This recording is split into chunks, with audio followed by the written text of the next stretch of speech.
Muy buenas. Hoy vamos a sumergirnos en el mundo de uno de los medicamentos más, pero que más, populares del planeta. Sí, sí, esa pastilla que casi todo el mundo tiene en el botiquín de casa.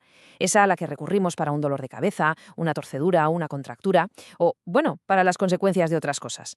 Vamos a desvelar cómo funciona realmente el ibuprofeno.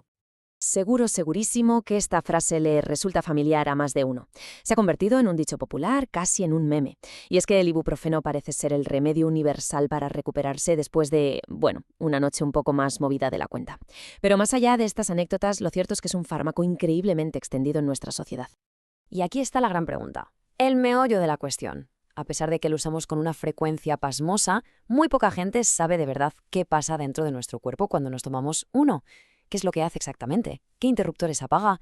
¿Cómo consigue, como por arte de magia, que el dolor desaparezca o al menos se alivie? Venga, pues vamos a resolver este misterio. Bien, para poder entender cómo funciona un analgésico como el ibuprofeno, lo primerísimo que tenemos que hacer es entender a su supuesto enemigo, el dolor. Y lo primero que hay que dejar clarísimo es que aunque sea tremendamente desagradable, el dolor no es el villano de esta película, para nada. De hecho, visto desde un punto de vista biológico, es casi un superhéroe. Pensamos en ello de esta forma, que es muy gráfica. El dolor es, literalmente, el sistema de alarma de nuestro cuerpo. Es un mecanismo de supervivencia fundamental, pulido por millones de años de evolución. Por ejemplo, si acercamos la mano al fuego, esa sensación de dolor agudo y punzante nos obliga a retirarla en una fracción de segundo. Lo hacemos sin pensar, es un reflejo. Sin esa señal, sin esa alarma, el daño en nuestra piel sería muchísimo más grave. Y esta comparación lo deja clarísimo. Para entender lo vital que es el dolor, solo hay que ver lo que pasa cuando no existe. Hay personas que nacen con una condición genética muy rara llamada insensibilidad congénita al dolor. No sienten dolor, de ningún tipo. A priori podría sonar como un superpoder, ¿verdad? Pues es todo lo contrario, es una auténtica pesadilla. Estas personas pueden apoyarse en una estufa ardiendo, romperse un hueso o hacerse un corte profundo y no darse ni cuenta, porque su cuerpo no les avisa, su sistema de alarma no funciona. Este contraste tan brutal nos demuestra que el dolor, ese mal que tanto odiamos, es en realidad un guardián absolutamente necesario para nuestra supervivencia. De acuerdo, queda claro, el dolor es la alarma. Pero, ¿qué es lo que pulsa el botón de esa alarma? ¿Qué la activa? Pues en la mayoría de los casos, sobre todo cuando hablamos de lesiones, dolores de cabeza o golpes, la respuesta es la inflamación. Cuando nuestro cuerpo sufre un daño, pone en marcha una cascada de reacciones químicas, una especie de cadena de montaje complejísima. A ver, fijémonos bien en esta secuencia, que es la clave de todo. Todo, absolutamente todo, empieza con un daño en las células. Un golpe, un corte, una infección, lo que sea. Estas células, al romperse, liberan una sustancia, una especie de ácido graso, llamado ácido araquidónico. Este es el primer dominó que cae. Ahora, este ácido por sí solo no hace gran cosa, necesita ser procesado. Y aquí es donde entran en juego unas enzimas clave, las famosas ciclooxigenasas, o para abreviar, las enzimas COX. Estas enzimas son como los obreros de una fábrica.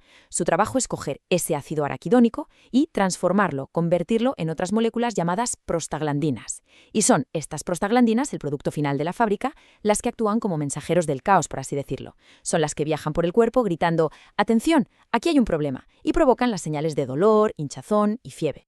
Y el resultado de toda esa frenética actividad química a nivel microscópico es algo que todos hemos experimentado en nuestra propia piel. Son los 5 signos cardinales de la inflamación, que ya describían los romanos hace siglos. Vamos a repasarlos. Primero, el calor y el rubor. La zona se pone caliente y roja. ¿Por qué? Porque el cuerpo, muy inteligentemente, aumenta el flujo de sangre hacia allí para transportar células de defensa y nutrientes para la reparación. Luego, el tumor. Y ojo, que aquí tumor no significa cáncer. Es el término clásico en latín para referirse a la hinchazón, al edema, que se produce por la acumulación de líquido. A continuación, el dolor, nuestra conocida alarma, que nos avisa de que algo va mal y nos protege. Y por último, la pérdida de función.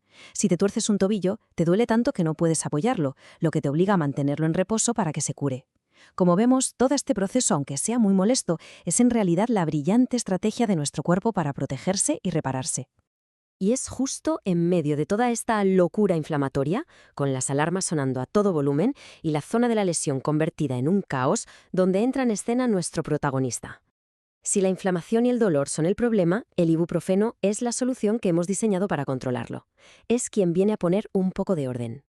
El ibuprofeno forma parte de una gran familia de fármacos conocidos como AINES, que significa antiinflamatorios no esteroideos. En este grupo están también la aspirina o el naproxeno, por ejemplo, y su nombre ya nos da una pista muy clara de su misión. aliviar el dolor, reducir la inflamación y bajar la fiebre. Pero la pregunta sigue en el aire. ¿Cómo lo consigue exactamente? ¿Cuál es su truco? Pues aquí está el secreto, el núcleo de su funcionamiento. La misión del ibuprofeno es simple, directa y muy específica. Se dedica a bloquear a los obreros de la fábrica de la inflamación. Su objetivo son las enzimas COX. Va directamente a por ellas. Y este es el punto crucial. Si el ibuprofeno bloquea las enzimas COX, estas no pueden hacer su trabajo, no pueden coger el ácido araquidónico y transformarlo. La cadena de montaje se detiene en seco. Y si no hay transformación, ¿qué pasa? Pues que no se producen prostaglandinas. Y si no hay prostaglandinas, que eran las mensajeras, pues se acabó el mensaje, no hay señal de dolor, no hay señal de inflamación, no hay señal de fiebre. Es importante entender que el ibuprofeno no cura la lesión original. El golpe sigue ahí, pero lo que hace es cortar la comunicación. Silencia la alarma para que podamos seguir con nuestra vida mientras el cuerpo, por su cuenta, sigue con el proceso de reparación de fondo. Viéndolo así, parecería que el ibuprofeno es el héroe perfecto de nuestra historia, ¿no? Llega, identifica el problema, lo soluciona y se va. Pues la cosa no es tan sencilla. La historia tiene un giro de guión. Resulta que su método, aunque es muy eficaz, es también un poco bruto y puede tener consecuencias no deseadas, lo que podríamos llamar daños colaterales.